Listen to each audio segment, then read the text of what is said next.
Very good morning to all of you.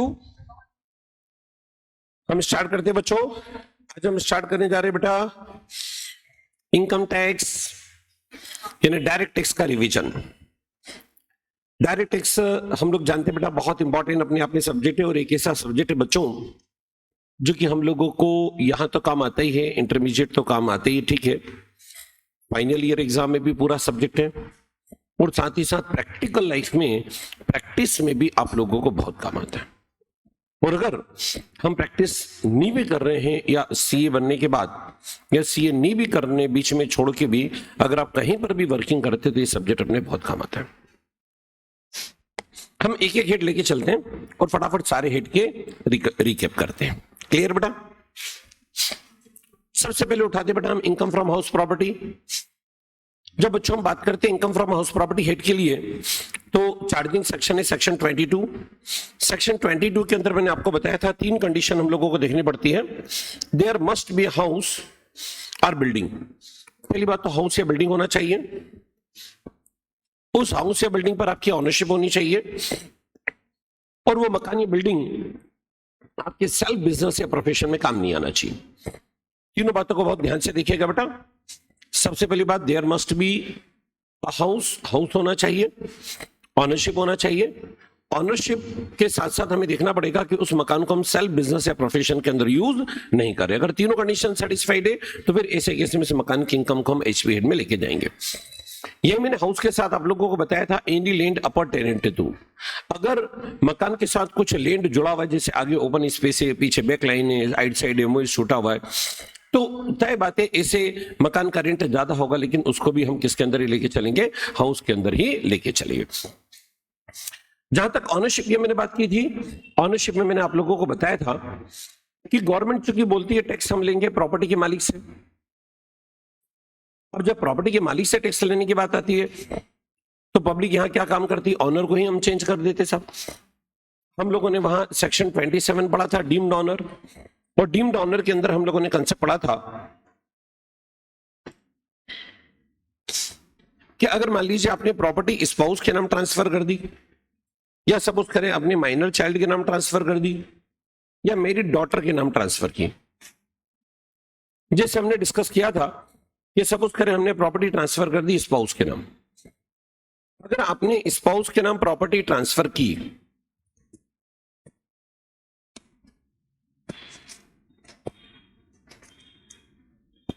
समझ बेटा, अगर आपने प्रॉपर्टी ट्रांसफर की स्पाउस के नाम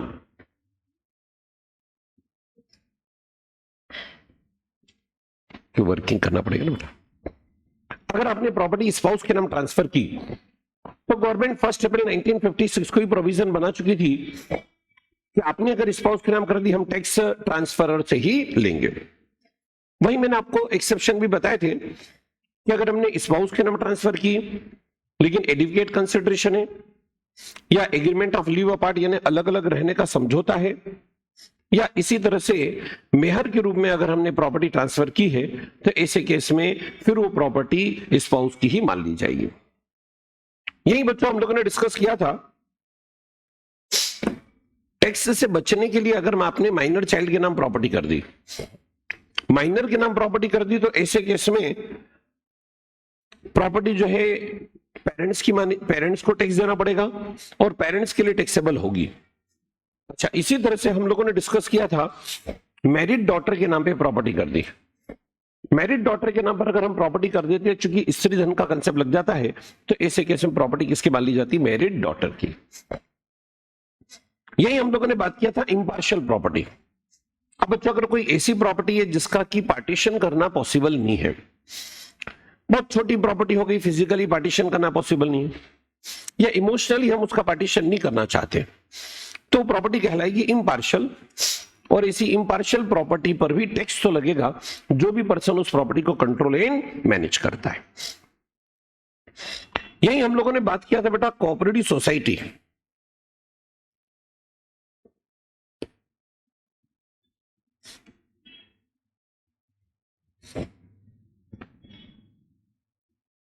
आप लोगों को ध्यान होगा मैंने आप लोगों को जब सेक्शन 27 पढ़ाया था डीम्ड ऑनर का, पहला पॉइंट मैंने आपको बताया था प्रॉपर्टी स्पाउस के नाम ट्रांसफर की। सेकंड पॉइंट हम डिस्कस किए थे माइनर चाइल्ड के नाम ट्रांसफर की। देन हम यहां पर बात कर रहे थे सन्स वाइफ के नाम। पहले सन्स वाइफ का पॉइंट दिखेगा। हमने प्रॉपर्टी अगर सन्स वाइफ के नाम पे भी किए ना तो गवर्नमेंट ने 31 मई 1973 से प्रोविजन बना दिया। अब इस प्रॉपर्टी पे टैक्स किसको देना पड़ेगा? ट्रांसफरर। अच्छा, टैक्स से बचने के लिए मान लीजिए आपने प्रॉपर्टी एचयूएफ के नाम कर दी। अगर एचयूएफ के नाम भी कर दी ना तो 31 दिसंबर 1969 से गवर्नमेंट प्रोविजन बना चुकी है, आप कर दो एचयूएफ के नाम, हम तो टैक्स किससे लेंगे? ट्रांसफरर से ही। अभी मैं इंपार्शियल प्रॉपर्टी की बात कर रहा था। ये ऐसी प्रॉपर्टी होगी साहब जिसका कि फिजिकली बंटवारा करना मुश्किल है, लेकिन उससे रेंटल इनकम है। जैसे मैंने एग्जांपल लिया था बेटा, सराफा मार्केट के अंदर सपोज करें 8x8 की छोटी सी दुकान भी है और मान लीजिए 4 भाई उसके मालिक हैं। अब उससे किराया आता है, किराया आता है तो उस पर टैक्स तो लगेगा। कौन देगा? जो भी बंदा उस प्रॉपर्टी को कंट्रोल एंड मैनेज करता है। डीम्ड ऑनर में हमने बात की थी डिस्प्यूटेड प्रॉपर्टी। कई बार किसी प्रॉपर्टी पे डिस्प्यूट होता है और अगर डिस्प्यूटेड प्रॉपर्टी है तो वहां भी टैक्स लगेगा, लेकिन टैक्स अगेन किसको देना पड़ेगा? जो भी बंदा उस डिस्प्यूटेड प्रॉपर्टी को कंट्रोल एंड मैनेज करता है। ये एक बहुत इंपॉर्टेंट सा कंसेप्ट हम लोगों ने डिस्कस करा था बेटा। मैं रिकॉल कराता हूं। यहां मैंने आपको बड़ा फेमस सा जजमेंट भी बताया था और ये जजमेंट मैंने आपको बताया था सुख सागर हाउसिंग कोऑपरेटिव सोसाइटी से रिलेटेड। सुनना बेटा ध्यान से। इस जजमेंट के अंदर मैंने आपको बताया था कि प्रॉपर्टी रजिस्टर्ड है सोसाइटी के नाम, लेकिन यूज कौन कर रहा है? Member. Sukhsagar housing cooperative society versus CIT. इस फेमस जजमेंट में कोर्ट ने डिसीजन दिया था सुखसागर हाउसिंग कोऑपरेटिव सोसाइटी के फेवर में कि सब प्रॉपर्टी रजिस्टर्ड थी सोसाइटी के नाम, टैक्स नहीं ले सकते आप। बाद में गवर्नमेंट चूंकि कोर्ट में हार चुकी थी तो गवर्नमेंट ने सेक्शन 27 के अंदर इस पॉइंट को डाला कि ठीक है साहब, अगर प्रॉपर्टी सोसाइटी के नाम है, आप सोसाइटी के मेंबर हैं, आप फ्लैट में रहते हैं, आप उस प्रॉपर्टी के बेनिफिशियरी है, टैक्स आपको देना पड़ेगा। यही बेटा डीम्ड ऑनर में एक बहुत अच्छा कंसेप्ट आया था, part transfer of property on the basis of part payment. हम लोगों ने यह डिस्कस किया था कि कई बार हम किसी को मकान बेचने का एग्रीमेंट करते हैं, उससे पार्ट पेमेंट ले लेते हैं और उसको फिजिकल पोजीशन दे देते हैं। लीगल ऑनरशिप अभी हमने नहीं दी। ट्रांसफर ऑफ प्रॉपर्टी एक्ट का सेक्शन 53 है, इस बात को परमिट करता है कि आपने पार्ट कंसिडरेशन ले लिया या कई बार फुल कंसिडरेशन ले लिया, हमने पोजीशन दे दिया, आपने लीगल ऑनरशिप ट्रांसफर नहीं की। अब इसे कर देना चाहिए, लेकिन कई बार ये चीजें लंबी खिंच जाती है। तो यहां गवर्नमेंट बोलती है ऐसे केस में जो ट्रांसफर ही है उसको हम डीम्ड ऑनर मानेंगे, उससे टैक्स लेंगे।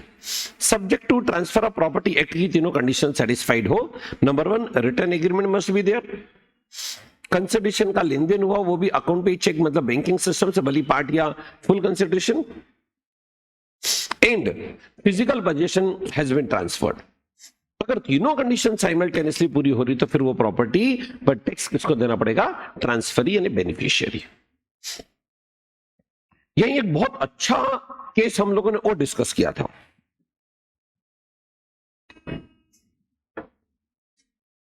इसमें बेटा हम लोगों ने डिस्कस किया था कि इनकम टैक्स एक्ट के सेक्शन 269 यूए में आपने ट्रांसफर किया। यह ट्रांसफर था बच्चों, आपने किसी को लीज पर प्रॉपर्टी दी, और लीज पर भी 12 साल से ज्यादा की लीज पर। अगर आपने किसी को 12 साल से ज्यादा की लीज पर प्रॉपर्टी दी है ना, तो गवर्नमेंट ही मान के चलती कि जो ट्रांसफरी है वो उस प्रॉपर्टी के सब्सटेंशियल बेनिफिट उठाएगा, और इसलिए जो एचबी हेड की इनकम है वो टैक्सेबल होगी ट्रांसफरी के हाथ में। लेकिन ये ध्यान रखना कि प्रॉपर्टी लीज पे हो, लॉन्ग टर्म लीज पे हो, 12 साल से ज्यादा, 12 साल या उससे ज्यादा के लिए हो। और अगर मान लो लीज पीरियड 12 साल से कम का है लेकिन बाद में उसको एक्सटेंड कर दिया, तो उसका ओरिजिनल टाइम और एक्सटेंडेड टाइम दोनों मिला के अगर 12 साल को एक्सटेंड कर जाता है तो ऐसे केस में सेक्शन 269 यूए एप्लीकेबल हो जाएगा। और इसीलिए मैंने आपको प्रैक्टिकल लाइफ में बताया था कि हम कई बार किसी को रेंट पे मकान देते तो 11-11 महीने की एग्रीमेंट करते, भले 11-11 महीने करते करते क्यूमुलेटिव 12 साल को क्रॉस कर जाए, दिक्कत नहीं आएगी।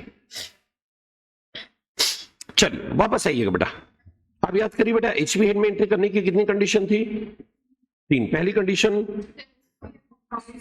There must be a house और building any land appurtenant thereto, ये कंडीशन 1 था। कंडीशन नंबर 2 ऑनरशिप, ऑनरशिप में बेटा मैंने डीम्ड ऑनर पढ़ाया आपको। कंडीशन नंबर 3 बेटा नेगेटिव है। नेगेटिव कैसे? कि सब वो मकान खुद के बिजनेस या प्रोफेशन में काम नहीं आना चाहिए। जैसे मान लो ये मकान है, ये मकान मेरा है, तो मकान है, ऑनरशिप है, लेकिन मान लो मैं यहां पर अपना खुद का ऑफिस चला रहा हूं, अपना खुद का शोरूम चला रहा हूं, अपनी खुद की क्लासेस चला रहा हूं, अपना खुद का गोडाउन है, तो चूंकि ये प्रॉपर्टी मेरे खुद के बिजनेस के काम आती है तो इस प्रॉपर्टी का जो भी खर्चा होगा वो बिजनेस हेड में अलॉट होगा। इसलिए यहां कंडीशन नंबर 3 में नेगेटिव सेंस डाला गया है कि सब ये प्रॉपर्टी खुद के बिजनेस में काम नहीं आना चाहिए। चलो मैंने चेंज किया, मान लीजिए आपने टेनेंट को दिया, वो इसमें रह रहा है, एचपी हेड में आएंगे आप, आपने टेनेंट को दिया, वो बिजनेस कर रहा है, गोडाउन चला रहा है, शोरूम चला रहा है, ऑफिस चला रहा है, आप बिजनेस, आप एचपी हेड के अंदर आपकी जो रेंटल इनकम है वो एचपी हेड में आएगी। यही एक बहुत फेमस जजमेंट भी हमने डिस्कस किया था, Delhi cloth and general mills limited. इस जजमेंट में मैंने आपको बताया था कि Delhi cloth and general mills limited ने अपने फैक्ट्री प्रेमाइसेस में स्टाफ क्वार्टर्स बना लिए थे और स्टाफ को रहने के लिए मकान दिया था। अच्छा, स्टाफ से नॉमिनल रेंट लिया था। अब उस रेंट इनकम को किस हेड में टैक्सेबल करना चाहिए? इनकम टैक्स अथॉरिटी का कहना था कि साहब हम इसको एचवी हेड में लेके जाएंगे, बट कंपनी ने सेक्शन 37 सबसेक्शन 1 बिजनेस प्रोफेशन का हवाला देके इसको बिजनेस इनकम के अंदर साबित करा। वहां कंपनी ने साबित करा कि साहब हमारे प्रेमाइसेस में अगर स्टाफ क्वार्टर हैं तो इससे हमारे बिजनेस का फायदा ज्यादा है, क्योंकि स्टाफ हमारी प्रेमाइसेस में रहेगा, उसकी प्रोडक्टिविटी, इफिशिएंसी, ओवरटाइम ये सब कर सकेगा। तो ऐसे केस में ये जो जजमेंट गया था Delhi cloth and general mills limited के फेवर में गया था और वहां तय हुआ था कि सब स्टाफ क्वार्टर से जो रेंट मिलेगा उसको कंपनी चूंकि बिजनेस इंटरेस्ट में है इसलिए बिजनेस हेड में लेके जाएगी। इसी की कनेक्टिविटी में हमने 3-4 केस और पढ़े थे कि आपने अपने फैक्ट्री प्रेमाइसेस में पोस्ट ऑफिस डाल दिया, या आपने अपने फैक्ट्री प्रेमाइसेस में पुलिस चौकी बनवा दी, या आपने अपने प्रेमाइसेस में एक्साइज का ऑफिस खोल दिया और उनसे अगर आपने या बैंक का एक्सटेंशन काउंटर अपने ही प्रेमाइसेस में खोल दिया और उनसे अगर किसी प्रकार का रेंट आ रहा है तो वो रेंट की इनकम भी हम लेके जाएंगे बिजनेस हेड में, क्योंकि वहां हमारा बिजनेस इंटरेस्ट ज्यादा है एचपी की इनकम के बजाय। वहां जो रेंट हम ले रहे हैं वो बड़ा नॉमिनल सा रेंट ले रहे हैं और बिजनेस बेनिफिट ज्यादा है।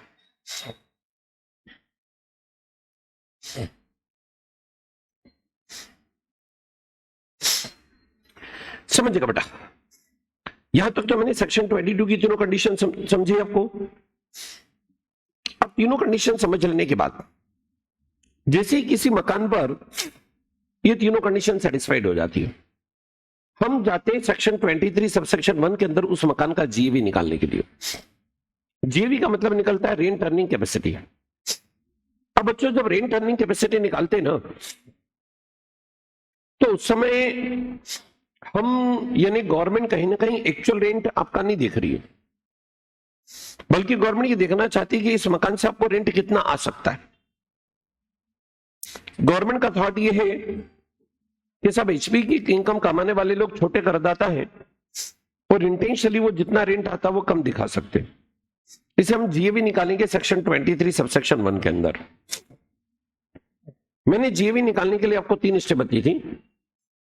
सबसे पहली स्टेप में रीजनेबल रेंट निकालते थे हम, जिसमें लेते थे म्युनिसिपल वैल्यूएशन, फेयर रेंट, दोनों को कंपेयर करते थे। म्युनिसिपल रेंट निकलता था बेटा म्युनिसिपैलिटी के नियमों के हिसाब से, फेयर रेंट निकलता है मार्केट की प्रिवेलिंग कंडीशन और फैसिलिटीज के अकॉर्डिंग।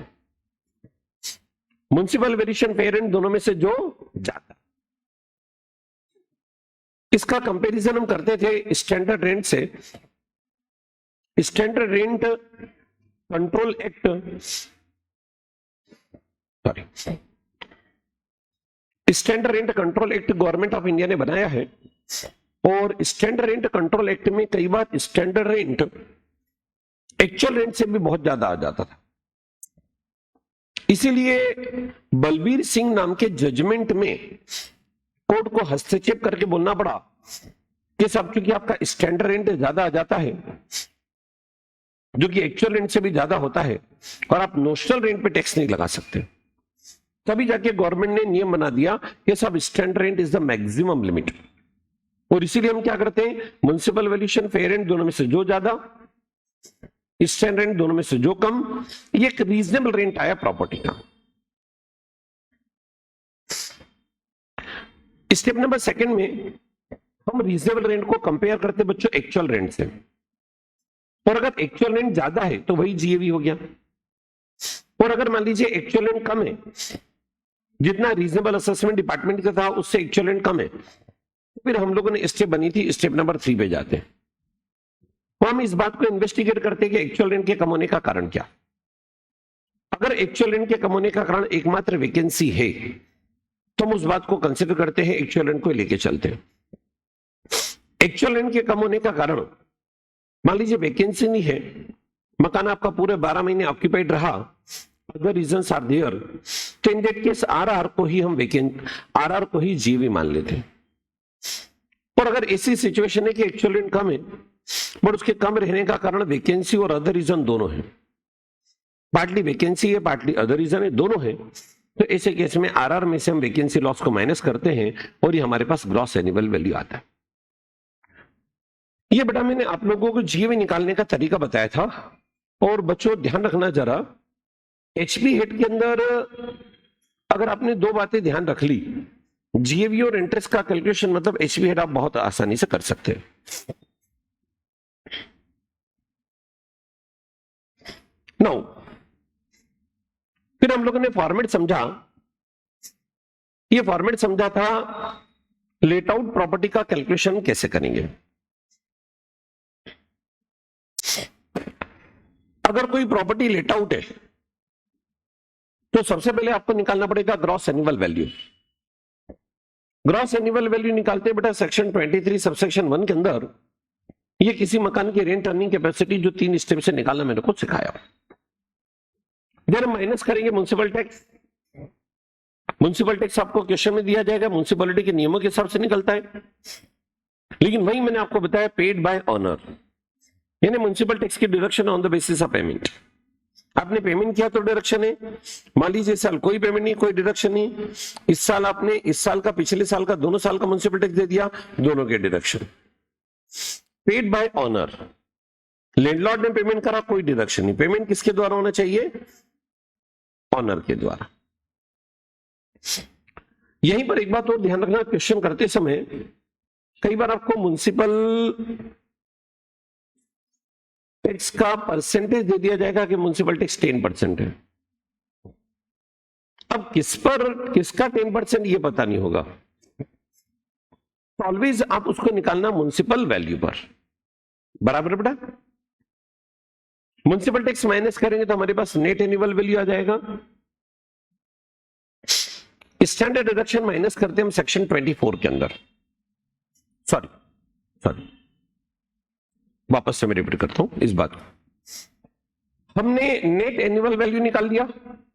नाउ सेक्शन 24 के अंदर गवर्नमेंट एक्सपेंसेस की डिडक्शन देती है, और आज की तारीख में दो ही एक्सपेंसेस हम कंसिडर करेंगे। पहला स्टैंडर्ड डिडक्शन है 24A में 30% ऑफ एनएवी। जब क्वेश्चन करें तो ध्यान रखिए एक्चुअल एक्सपेंसेस को बिल्कुल हम ध्यान नहीं देते हैं। एक्चुअल एक्सपेंसेस कम ज्यादा कुछ भी हो सकता है, रिपेयर का खर्चा, इंश्योरेंस का खर्चा, ग्राउंड रेंट का खर्चा, रेंट कलेक्शन के खर्चे, ये सब खर्चे आपको एक्चुअल दिए जा सकते हैं, बस सबको नजरअंदाज करना है, 30% ऑफ एनएवी लेके चलना है। 24B या हम इंटरेस्ट की छूट देते हैं। इंटरेस्ट के लिए सेक्शन 24B के अंदर मैं कंडीशन बताऊंगा और इंटरेस्ट निकालने का भी तरीका आपको समझाऊंगा। आपने मकान बनाने के लिए लोन लिया, उस पर जो ब्याज चुकाया या उसका जो ब्याज एक्रूअल बेसिस पे बना, उस ब्याज की छूट मिलेगी। ये दोनों माइनस करने के बाद तब आपके पास यहां पर आ जाता है income from let out property. अब बच्चों जीएवी का कैलकुलेशन मैं आपको पढ़ा चुका हूं। अब मैं आपके सामने बात करने जा रहा हूं इंटरेस्ट का कैलकुलेशन। सुनना,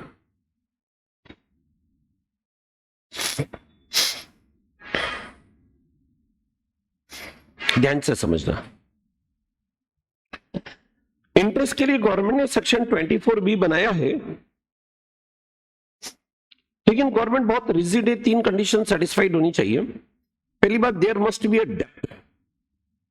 फालतू का ब्याज नहीं दिखा सकते। ब्याज अगर दिखा रहे हैं तो आपको साबित करना पड़ेगा लोन लिया था। दूसरी बात, वो जो बोरोड मनी है वो मकान में लगना चाहिए। आपने मकान के नाम पे लोन लिया और मान लीजिए बिजनेस में लगा दिया, तो उसकी छूट यहां नहीं मिलेगी, बिजनेस साइड में मिलेगी।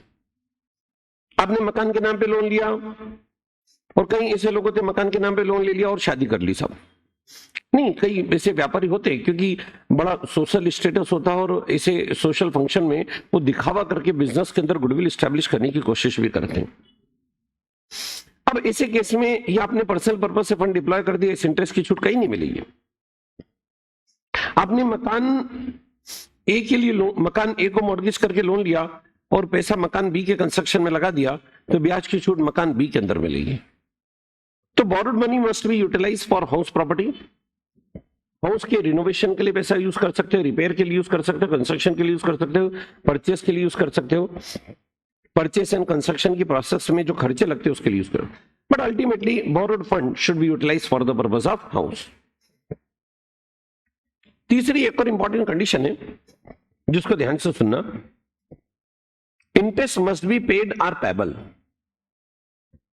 या तो इंटरेस्ट आपने पे कर दिया हो या फिर इंटरेस्ट क्या होना चाहिए, पेबल। पेबल मतलब देना बाकी तो भी चलेगा। इसका अपोजिट देखो, अगर मान लो इंटरेस्ट फ्री लोन है, जैसे मैंने फादर से लोन लिया मकान बनाने के लिए, अब रिलेशन इतना क्लोज है कि ठीक है सब ब्याज की बात नहीं, हाँ मैं चुकाऊंगा ना सब। मैंने सिस्टर से लोन लिया, ब्रदर से लोन लिया मकान बनाते समय, लोन है चुकाऊंगा, ब्याज की बात नहीं।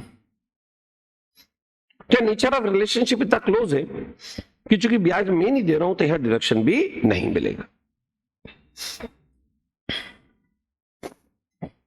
अब बच्चों जब आप इंटरेस्ट का कैलकुलेशन करने जाएं तो 3 बातें मैंने आपको बताई थी। वो 3 बातें अगर आप दिमाग में रखोगे तो कैसा भी क्वेश्चन आप कर पाओगे। बहुत ध्यान से सुनिएगा मेरी तीनों बातों को।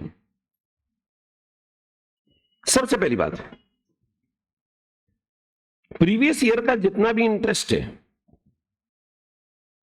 इंटरेस्ट है, हो सकता है आपने बीच में लोन लिया, बीच में लोन चुका दिया, आधा नहीं चुका, वट एवर कुछ भी, whatever actual interest related to relevant previous year would be deductible in same previous year. तो प्रीवियस ईयर का एक्चुअल ब्याज निकाल लो। दूसरी बात, मकान अगर 1 अप्रैल के अलावा किसी अन्य तारीख को बनकर कंप्लीट हुआ, 1 अप्रैल को बनकर तैयार हुआ तब तो कोई इश्यू नहीं, बट प्रैक्टिकली ऐसा होना नहीं है। अगर मकान 1 अप्रैल के अलावा किसी अन्य तारीख को बनकर तैयार हुआ तो उसका इमीडिएटली प्रीसीडिंग 1 अप्रैल को पकड़ो। ये सिर्फ इंटरेस्ट के कैलकुलेशन के पॉइंट ऑफ व्यू से बच्चों ध्यान रखना, गवर्नमेंट इंटरेस्ट कैलकुलेशन में सिंप्लिसिटी लाना चाहती है। अगर मकान आपका यहां बनकर तैयार हुआ उसके ठीक पिछला 1 अप्रैल पकड़ेंगे, और ये जो पीरियड होगा जहां से आपने लोन लिया, इस पीरियड का इंटरेस्ट कहलाता है प्री कंस्ट्रक्शन पीरियड का इंटरेस्ट। और प्री कंस्ट्रक्शन पीरियड में व्हाट एवर एक्चुअल इंटरेस्ट है उसका हम बेनिफिट 5 साल तक देते हैं। ये 3 बातें अगर आपने ध्यान रखी, इंटरेस्ट का कैलकुलेशन बहुत अच्छे से कर लेंगे। पहली बात रिपीट कर पाएंगे, प्रीवियस ईयर का इंटरेस्ट सेम ईयर में अलाउड। दूसरी बात बच्चों, मकान अगर 1 अप्रैल के अलावा किसी दूसरी डेट को कंप्लीट हुआ तो क्या लेके चलेंगे? इमीडिएटली प्रेसिडिंग 1 अप्रैल। देन प्री कंस्ट्रक्शन पीरियड के अंदर का जितना भी ब्याज है डिडक्टेबल इन 5। वापस आता हूं मैं, बोर्ड पे ध्यान दीजिएगा। ये मैंने पहला हाउस का कैलकुलेशन आपको बताया। सब अच्छे बहुत ध्यान से सुने बेटा, कोशिश ये रहेगी एक एक कॉस्ट पे कवर कर लें। ये कैलकुलेशन हमने बताया डीम्ड लेट आउट प्रॉपर्टी का। अब मैं बात करने जा रहा हूं सेक्शन 23(2)A। सेक्शन 23(2)A में गवर्नमेंट आपको ये परमिट करती है कि साहब आप एसओपी यानी सेल्फ ऑक्यूपाइड प्रॉपर्टी के तौर पे दिखा सकते हैं। अब पहले गवर्नमेंट एक मकान हर व्यक्ति को खुद के रहने के लिए दिखाने की परमिशन देती थी। जिस भी मकान को आप एसओपी दिखाएंगे वहां 2 कंडीशन पूरी होनी चाहिए। देखो उस मकान में खुद का रहना जरूरी नहीं है, लेकिन 2 शर्तें देख लो। पहली बात, no rental income throughout the year. उस मकान से पूरे साल भर कोई रेंटल इनकम नहीं होनी चाहिए। और दूसरी बात, no any other direct and indirect benefit. उस प्रॉपर्टी से कोई दूसरे डायरेक्ट इनडायरेक्ट बेनिफिट भी नहीं लोगे। अगर ऐसी प्रॉपर्टी तो उस प्रॉपर्टी को आप एसओपी दिखा सकते हो, और अगर एसओपी दिखाया तो उसका ग्रॉस एनुअल वैल्यू 0 मानेंगे। यहां से गवर्नमेंट म्युनिसिपल टैक्स की भी छूट नहीं देगी, लेकिन 24B के अंदर इंटरेस्ट को परमिट करेगी, क्योंकि खुद के रहने के लिए मकान अगर आपने बनाया है, व्यवस्थाएं की है, तो सरकार यहां इंटरेस्ट का बेनिफिट देना चाहती है। बट इंटरेस्ट का लिमिट भी गवर्नमेंट ने बना दिया 30,000। अब 30,000 आज की तारीख में बहुत नॉमिनल लिमिट है। यही 30,000 को 2 लाख रुपए माना जा सकता है अगर 3 कंडीशन सेटिस्फाइड होती है। पहली कंडीशन, लोन आपने मकान बनाने या खरीदने के लिए लोन लिया हो, नॉट रिपेयर रिनोवेशन। बहुत ध्यान रखना बेटा, बहुत छोटी छोटी बातें रहेगी बच्चों, ऐसी बातों को बहुत ध्यान से सुनना। अगर आपने लोन मकान को खरीदने या बनाने के लिए लिया, लोन आपने लिया 1 अप्रैल 1999 के बाद, कंस्ट्रक्शन या परचेज भी आपने 1 अप्रैल 1999 के बाद किया। देखो कंस्ट्रक्शन पूरे एक्ट में जब मैं बोलूं ना, तो मेरे को कमेंसमेंट ऑफ कंस्ट्रक्शन की डेट से मतलब नहीं है, कंप्लीशन ऑफ कंस्ट्रक्शन की डेट से मतलब है पूरे एक्ट में। देन अगर आपने कंस्ट्रक्शन के लिए लोन लिया, तो जिस भी फाइनेंशियल ईयर में लोन लिया उसके प्रीवियस ईयर एंड से 5 साल के अंदर कंस्ट्रक्शन हो जाना चाहिए। अगर ये तीनों ही कंडीशन साइमल्टेनियसली सेटिस्फाइड है, तो जहां 30,000 है उसको मान लेंगे हम 2 लाख। ये एक मकान एसओपी के तौर पे हर करदाता दिखा सकता है। अब यही बच्चों एक बात और सुनना, गवर्नमेंट अभी तक एक मकान एसओपी के रूप में दिखाने की बात करती थी। अब ऐसी स्थिति आ गई है कि कई बार व्यक्ति 2 मकान रखा है। सब इंदौर में भी उसका मकान है, भोपाल आना जाना रहता है तो भोपाल में भी एक मकान है। तो गवर्नमेंट ने परमिट कर दिया, ठीक है साहब, एक नहीं 2 मकान को एसओपी दिखा लो, बट दोनों पे शर्त रहेगी। शर्त रहेगी, no rental income, no any other direct and direct benefit. आज की तारीख में 2 मकान आप किसके रूप में दिखा सकते हैं? एसओपी। लेकिन वापस अगेन कंडीशन, दोनों मकान का टोटल मिला के बेनिफिट 2 लाख रुपए से ज्यादा के। ये ना बच्चों, थोड़ा सा अगर आप प्रैक्टिकली समझो ना, तो कुल मिला के कहानी वही है। गवर्नमेंट ने बहुत बड़ा रिलैक्सेशन या गवर्नमेंट ने बहुत बड़ा एहसान हम लोगों पे कर दिया, ऐसा नहीं है। तो आप 2 मकान भी एसओपी के तौर पे दिखा सकते हो, खुद के रहने के लिए दिखा सकते हो, उनमें खुद का रहना जरूरी नहीं है। आप अमेरिका में रह रहे हो, लेकिन इंडिया के अंदर 2 मकान आप एसओपी के तौर पे दिखा सकते हो। बट दोनों का टोटल जो बेनिफिट है, डिडक्शन है, गवर्नमेंट जानती है इस मकान से लॉस आएगा, बट 2 लाख से ज्यादा नहीं होना चाहिए।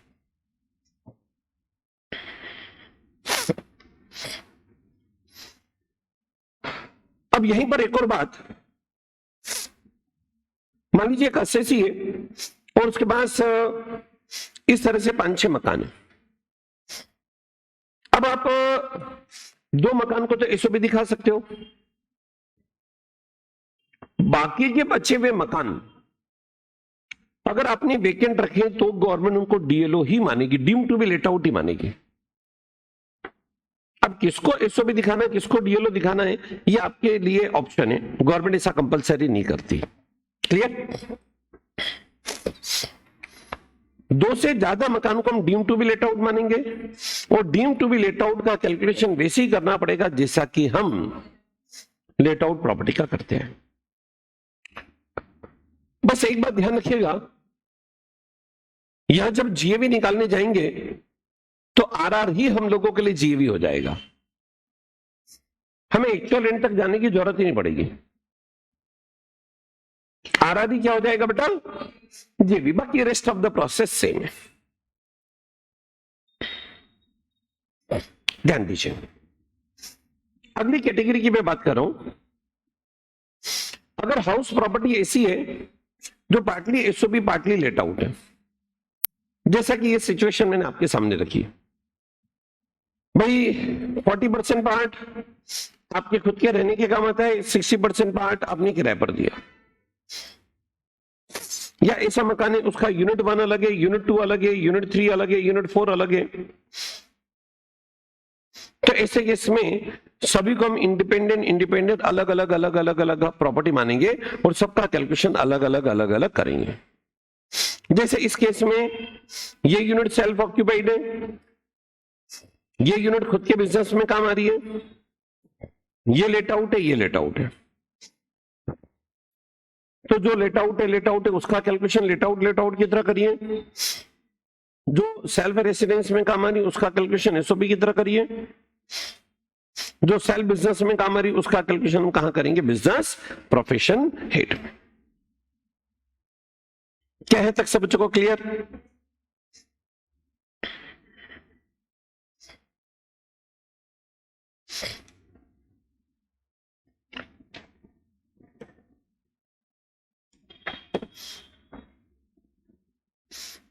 चलिए बहुत ध्यान से देखिए बेटा, क्या कैलकुलेशन पार्ट आप सब बच्चों को क्लियर हुआ?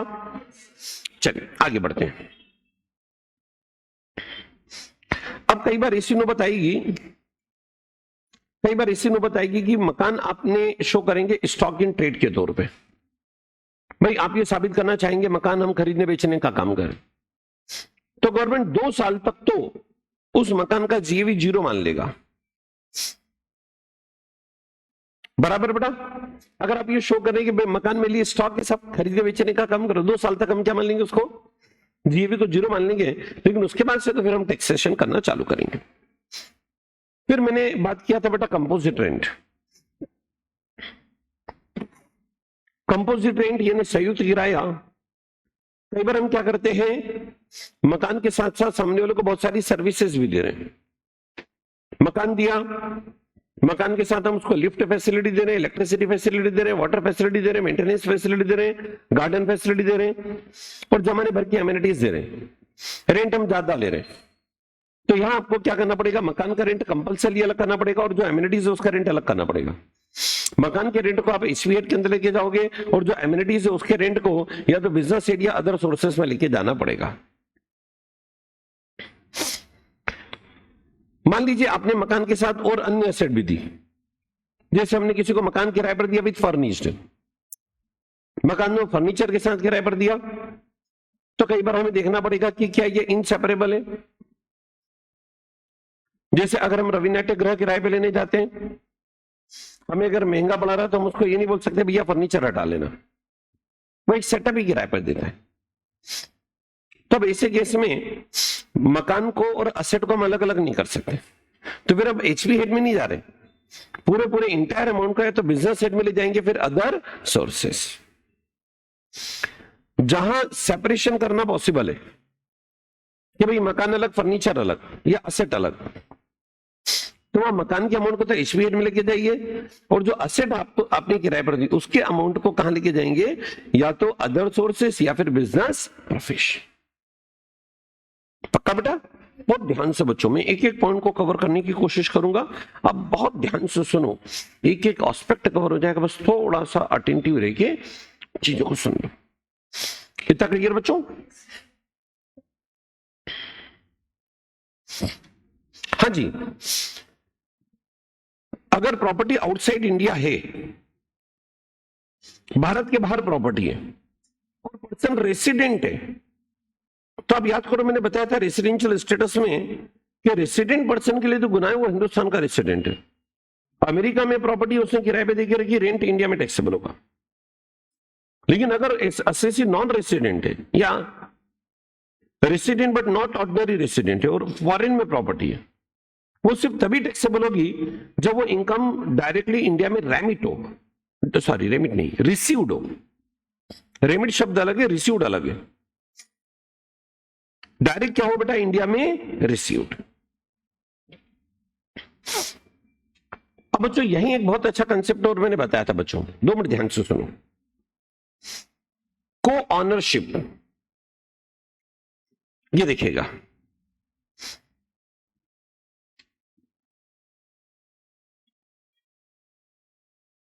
समझिएगा, मकान एक है, 2 लोगों ने मिलकर ले लिया, बराबर बेटा। हम स्टार्ट करें, मकान एक है बेटा, 2 लोगों ने मिलकर ले लिया। अब 2 लोगों ने मिलकर लिया तो आपको उनकी रजिस्ट्री देखनी पड़ेगी कि उन्होंने दोनों का हिस्सा 50-50, 40-60, 30-70 व्हाटएवर कुछ भी हो, वो रजिस्ट्री में मेंशन होना चाहिए। अगर मेंशन है ना और दोनों की यूनिट अलग अलग है ना, तो ऐसे केस में ए का जितना हिस्सा उस पर ए को टैक्स देना पड़ेगा, बी का जितना हिस्सा उस पर बी को टैक्स देना पड़ेगा। ए अपने हिस्से को चाहे तो एसओपी दिखा सकता है, बी अपने हिस्से को चाहे तो अपने रिटर्न में एसओपी दिखा सकता है। लेकिन अगर ऐसी आपकी जॉइंट प्रॉपर्टी है और वहां आपने ऐसा पोर्शन अलग अलग नहीं कराया कि किसका कितना कितना, तो फिर ऐसे केस में वो प्रॉपर्टी एक नए असेसमेंट के अंदर जाएगी, एओपी के अंदर, और उसको डीओलो मानते हुए टैक्सेबल हो जाएगा।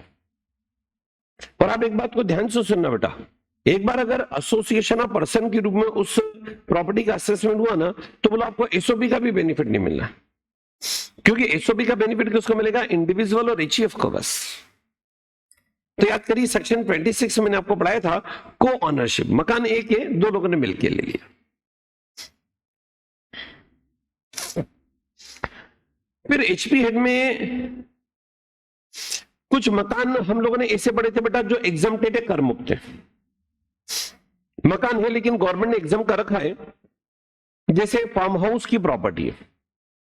फार्म हाउस हम उसको बोलेंगे भाई कोई खेती की जमीन है और वहीं आपने कोई मकान बना के रखा, और वो जो मकान बना के रखा वो एग्रीकल्चरल पर्पज से बना के रखा, उसमें किसान रहता है या एग्रीकल्चर इक्विपमेंट या अप्लायंसेस रखते हैं, तो उसका जो किराया आएगा उसको फार्म हाउस इनकम के अंदर गवर्नमेंट एग्जम्प्ट करेगी।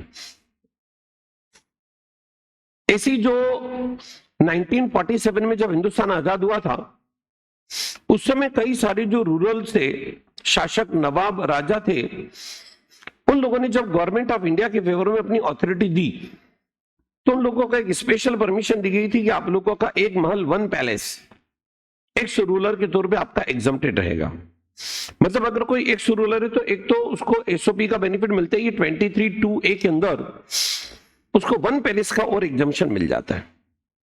लेकिन गवर्नमेंट ने यह दिमाग क्या लगाया था कि एक्स रूलर लिखा है, भूतपूर्व शासक, और अब उसकी डेथ हो गई तो उसके लीगल रिप्रेजेंटेटिव का बेनिफिट नहीं मिलना है। ऐसी लोकल अथॉरिटी या साइंटिफिक रिसर्च इंस्टीट्यूट, इनको भी अगर एचपी हेड की इनकम है तो गवर्नमेंट ने एग्जम्प्ट की है। ऐसे ही education institute, hospital, charitable institute, political party या ट्रेड यूनियन, ये भी सब नॉन प्रॉफिट मेकिंग ऑर्गेनाइजेशन है और इनको भी कई बार हाउस प्रॉपर्टी हेड की इनकम होती है। जैसे देखते हैं ना हम कि भाई कोई हॉस्पिटल है ट्रस्ट का, मेन रोड पर हॉस्पिटल है, नीचे उसने दुकानें निकाल के किराए पर दे दी। कोई स्कूल है, बड़ा भारी कैंपस है, आउटर एरिया में दुकानें निकाल के किराए पे दे दी। अब इन लोगों को जो किराए की इनकम होगी वो गवर्नमेंट ने एग्जम्प्ट करके रखी है। ऐसे ही अगर कोई मकान हमारे खुद के सेल्फ बिजनेस में कमाता है तो उसकी इनकम को भी गवर्नमेंट ने एग्जम्प्ट करा। ये हम पढ़ चुके हैं, ये भी हम डिस्कस कर चुके हैं।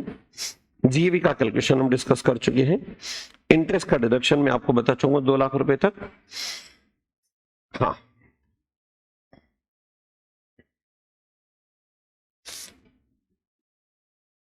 इंटरेस्ट का डिडक्शन भी हम डिस्कस कर चुके हैं।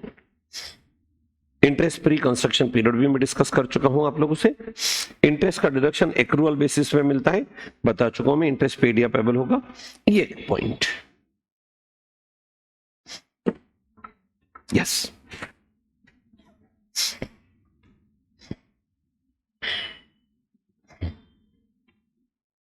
सब बच्चे अटेंटिव बेटा। हितेश सुनो बच्चों, आपको अगर याद होगा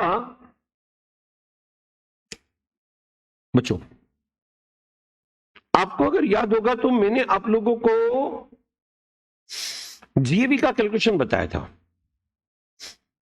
मैं चाहूंगा कि जीएवी के कैलकुलेशन मैंने 3 स्टेप में बताया था। पहली स्टेप बता पाएंगे क्या आप लोग? म्युनिसिपल वैल्यूएशन फेयर रेंट दोनों में से जो, और स्टैंडर्ड दोनों में से जो। कंपेयर किससे करते हैं इसको हम? बट एक्चुअल रेंट निकालने का तरीका मैंने बताया था। हम एनुअल रेंट लेते हैं, माइनस करते वैकेंसी लॉस, माइनस करते अनरियलाइज रेंट। वो जो अनरियलाइज रेंट यानी डूबत किराया माइनस करते हो ना, बेड डेट के तौर पे माइनस करते हो, आप तो सिस्टम के अकॉर्डिंग माइनस कर देते हो। लेकिन लॉ ये बोलता है कि भाई अनरियलाइज रेंट को माइनस करने के पहले कुछ कंडीशंस हैं, वो कंडीशन सेटिस्फाइड होनी चाहिए। पहली बात तो वास्तव में आपके यहां कोई किराएदार रहा हो, नहीं तो किराएदार रहा ही नहीं और आपने दिखा दिया साहब वो किराया डुबा के चला गया। उस किराएदार से आपने प्रॉपर्टी वेकेंट करा ली हो, यानी अब मकान मालिक और किराएदार वाले रिलेशन मौजूद नहीं है, उस डिफॉल्टर टेनेंट के पोजीशन में आपकी कोई अन्य प्रॉपर्टी भी नहीं होनी चाहिए। In all necessary legal step has been taken. आपने बेड डेट अगर आपको वो किराया डूबा तो उसको वसूलने के लिए आपने नेसेसरी स्टेप ले लिया। और नेसेसरी स्टेप क्या है भाई? जस्ट आपने एफआईआर फाइल कर दी हो यार। एफआईआर तो एटलीस्ट फाइल करनी पड़ेगी ना। और ये चारों कंडीशन पूरी होती है ना बच्चों, तो वो जो मैंने आपको जीएवी का फॉर्मेट बताया था, ध्यान है क्या बेटा? वहां याद करो अनरियलाइज्ड रेंट माइनस करते, मैं तो फ्लो में माइनस करा देता हूं। लेकिन अब आप एक मैच्योर्ड स्टूडेंट है, बातों को समझते हैं कि वहां माइनस करने के पहले चारों थ्योरेटिकल कंडीशन सेटिस्फाइड होनी चाहिए। अगेन एक बहुत अच्छा पॉइंट, इसको थोड़ा ध्यान से आप सुनिएगा।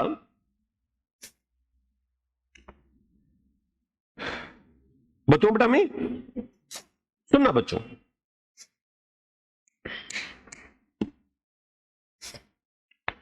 अनरियलाइज रेंट जो आपका डूबा था, मान लो अब रिकवर हो गया, या अरियर्स ऑफ रेंट, इसको मैंने ऐसे समझा था कि किराया बढ़ गया। कभी कभी होता ना, मैंने बैंकों को किराए पे देके रखा था लाख रुपए महीने में, 3 साल पहले मैंने उसमें दावा ठोक दिया बैंक के ऊपर कि यार अब किराया यार लाख के बजाय 10 होना चाहिए। मैटर कोर्ट में पेंडिंग है और 10-10 हजार का डिफरेंस कोर्ट का जजमेंट आ जाए, मेरे को आज मिला। या मान लो हमारा मैटर कोर्ट में पेंडिंग था, कोर्ट के बाहर हमने सेटलमेंट करा, हम 1-10 मांग रहे थे, वो 1 देने पे अड़ा हुआ था, हमने कोर्ट के बाहर करा चलो ठीक है यार 20 का रास्ता निकालते 1.5। तो जो अर्लियर ईयर से उनका कुछ एक्यूमुलेटेड अमाउंट आपको इस साल में, that is arrears of rent. और वो अरियर ऑफ रेंट को हम लेंगे और उसमें से सीधा 30% स्टैंडर्ड डिडक्शन माइनस करेंगे। आपको एग्जामिनर जानबूझ के लीगल एक्सपेंसेस देगा कि सब कोर्ट की फाइट करने के खर्चे, लेकिन उसको माइनस मत करना कि 30% स्टैंडर्ड डिडक्शन के अंदर सब कुछ आ चुका है। ये देखो आप इस तरह से हम लोगों ने बात किया था, ये पूरा का पूरा सिचुएशन ये आप ही के समय का बना हुआ सिचुएशन है जो कि हमने डिजाइन करके आपके सामने रखा था। तो अगर डूबा हुआ किराया आपके हक में वापस लग जाता है या पुराना किराया रिवाइज होकर आपको मिल जाता है, उसका सीधा टैक्सेबल करो in the year of receipt और उसमें से सीधा 30% स्टैंडर्ड डिडक्शन दे दो।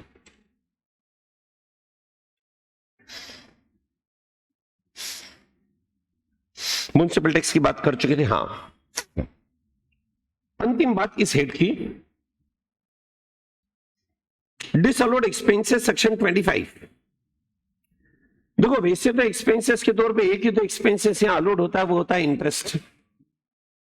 बट इंटरेस्ट भी डिसअलाउड हो जाएगा कब? जबकि आपने हिंदुस्तान के बाहर अगर इंटरेस्ट भेजा और उस पर टीडीएस नहीं काटा। तो अगर हिंदुस्तान के बाहर इंटरेस्ट आपने भेजा और विदाउट डिडक्टिंग टीडीएस, ऐसे केस में आपने टीडीएस नहीं काटा और उसका ऑथराइज एजेंट भी इंडिया में नहीं है, तो ऐसे इंटरेस्ट का डिडक्शन हम नहीं देंगे।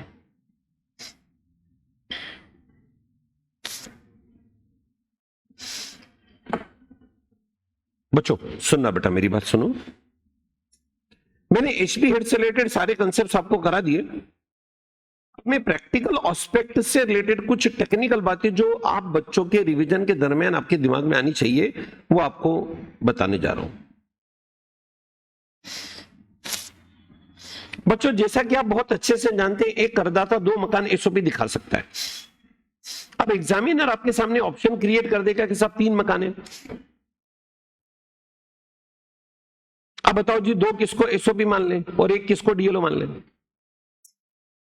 और एक दिक्कत की बात क्या है यार, ये जो बीकॉम कॉलेज लेवल पे हम देखते हैं, कई बार बच्चों को पढ़ा दिया जाता है कि सिर्फ आप जीएवी निकाल के देख लो, जिन मकानों के जीएवी ज्यादा बड़े मकान है उनको एसओपी दिखा लेते हैं।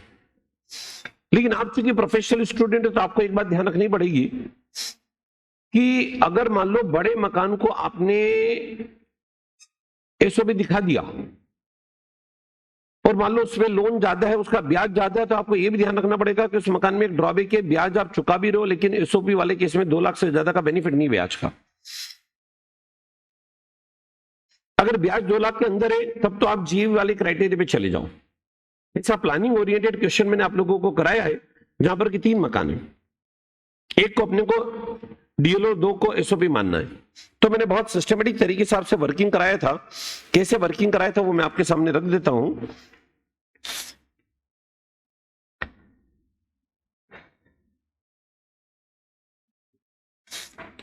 एक सेकंड।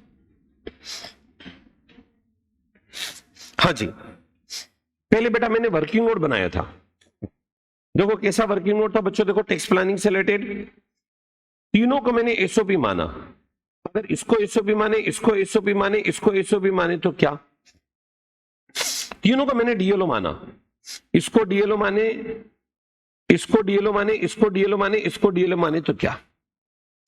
एक बार तीनों का एसओपी, तीनों का डीएलओ, फिर मैंने ऐसा ऑप्शन बनाया था। ऑप्शन 1 ये बताया था कि भाई मैंने हाउस 1 को डीएलओ माना, हाउस 2 को डीएलओ माना, हाउस 3 को डीएलओ माना, और जहां मेरा टैक्स बिल सबसे कम आ रहा था उस ऑप्शन को मैंने एक्सेप्ट करा।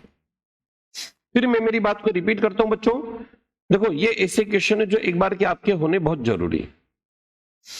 इस क्वेश्चन के अंदर स्पेशलिटी क्या थी बच्चों? सुनो बेटा, सुनो बच्चों, हमने पहले तो तीनों को क्या मान के कर लिया? एसओपी। तीनों को क्या मान के कर लिया? डीएलओ। फिर ऐसा कॉम्बी सेट करा था बच्चों। ये आपके पास नोट्स में है, मेरे हिसाब से नोट्स का कौन सा क्वेश्चन होगा बेटा? सेकंड। अगर किसी कारण से कुछ मिस भी हुआ हो, अगर आप फोटो ले लेंगे तो ठीक है, शायद आपकी कॉपी में होगा।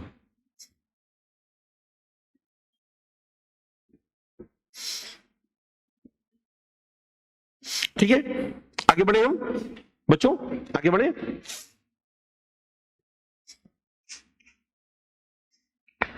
यही बेटा मैंने एक कंसेप्ट और आपको समझाया था, बहुत ध्यान से सुनना।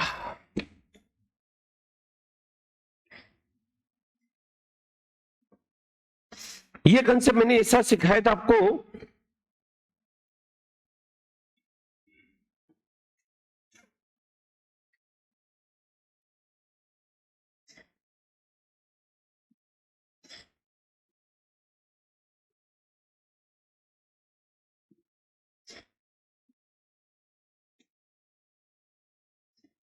एक सेकंड पहले, इस कंसेप्ट के पहले जो मेरे को एक और कंसेप्ट बताना, उस पे आता हूं, फिर मैं इस पे आता हूं। समझ जा बेटा, मैंने एक कंसेप्ट आपको और बताया था, जैसे ये कंसेप्ट तो अभी मैं रिवाइज करा के आया हूं आपको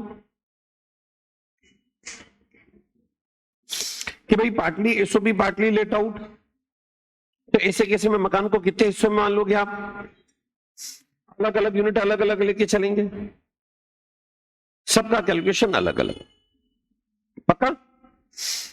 फिर एक बहुत बढ़िया यूनिक कॉम्बी ये था बेटा, इसको जरा ध्यान से सुनना। ये मैंने आपको समझाया था, partly SOP partly let out on the basis of time. इसमें बेटा गड़बड़ होगी बच्चों। या मैंने आपको बताया था कि सब ये एक ही मकान है और 10 महीने आपने इसको किराए पर दिया और 2 महीने आप खुद आके दे लिए, तो यहां गवर्नमेंट आपको कोई रिलैक्सेशन देगा नहीं। यहां गवर्नमेंट क्या करने वाला वो देखो, यहां गवर्नमेंट क्या करेगा, म्युनिसिपल वैल्यूएशन 12 महीने का लोगे, पे रेंट 12 महीने का लोगे, स्टैंड रेंट 12 महीने का लोगे, आरआर 12 महीने का।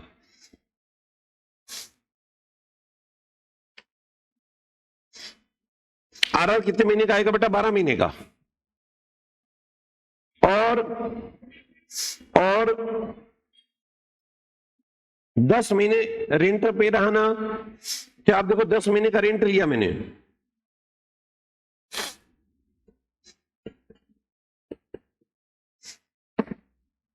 दोनों में से जो ज्यादा होगा वो जीएवी आ जाएगा, बराबर बेटा। अच्छा, इसके वजह अगर ये सिचुएशन रहती, क्या सिचुएशन 8 महीने लेट आउट है, 3 महीने एसओपी है, 1 महीने वेकेंट है, चेक करो बेटा, ये सिचुएशन बताई थी बेटा मैंने।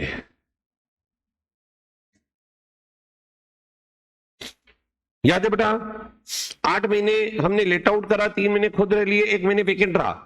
अब देखो इसमें म्युनिसिपल वैल्यूएशन कितने महीने निकालेंगे, 12 महीने का, पे रेंट 12 महीने का, स्टैंड रेंट 12 महीने का, तो आरआर भी 12 महीने का आएगा।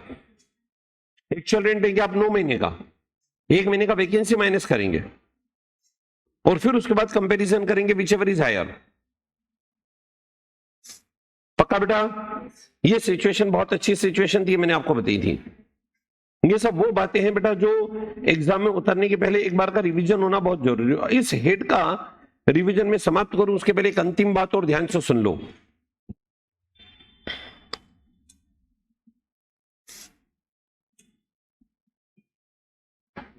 सब अच्छे रेडी? इस हेड का रिवीजन एंड करूं मैं उसके पहले अंतिम बात और।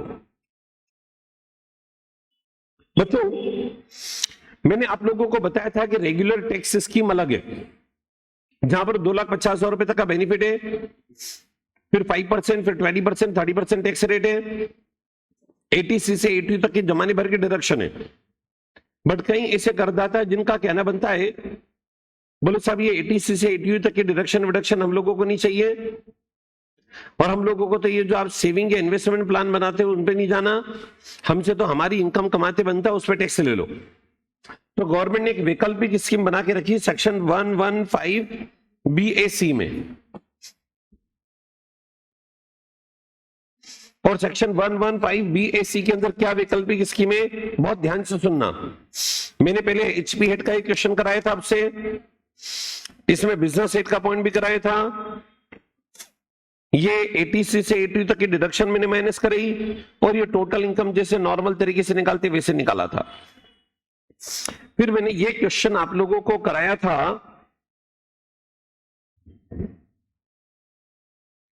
रेगुलर टैक्स स्कीम के अकॉर्डिंग, बोर्ड पे देखना।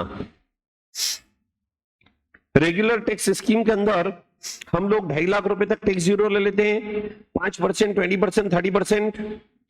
सीनियर सिटीजन के लिए 3 लाख रुपए का लिमिट, सुपर सीनियर सिटीजन के लिए 5 लाख का लिमिट, 87A की रिबेट दे देते, 5 लाख रुपए तक टोटल इनकम है तो सरचार्ज वही लगना है 50 लाख रुपए से ज्यादा की टोटल इनकम पे, और एजुकेशन से 4% के रेट से।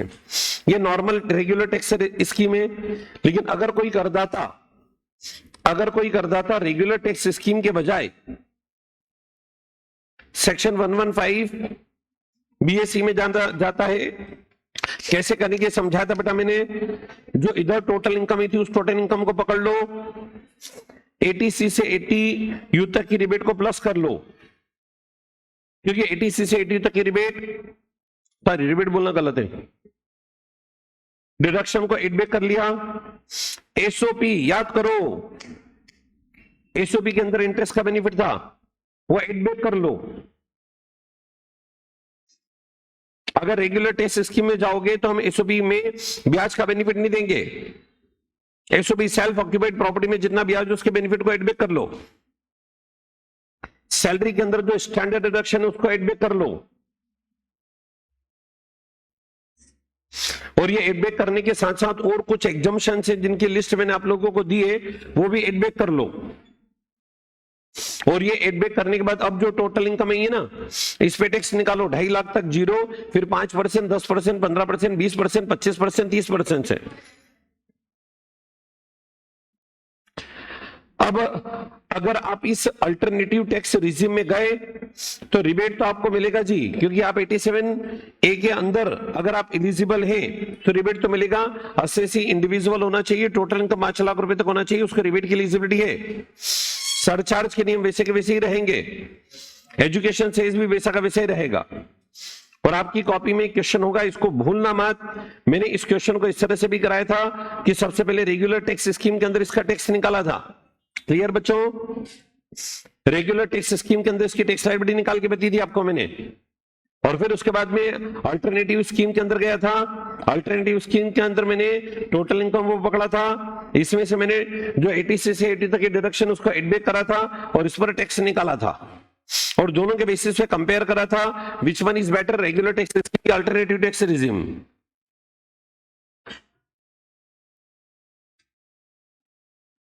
कहीं कॉपी में इधर उधर अस्त व्यस्त हो गया तो फोटो ले लो। ये बेटा मैंने एचपी हेड का एक एक कोने कोने का प्रोविजन आप सब बहादुर बच्चों के सामने रिकॉल कराया। क्या सब बच्चों को क्लियर? एचपी हेड सब बच्चों को क्लियर? चलिए, बहुत बहुत धन्यवाद, थैंक यू, थैंक्स अलॉट।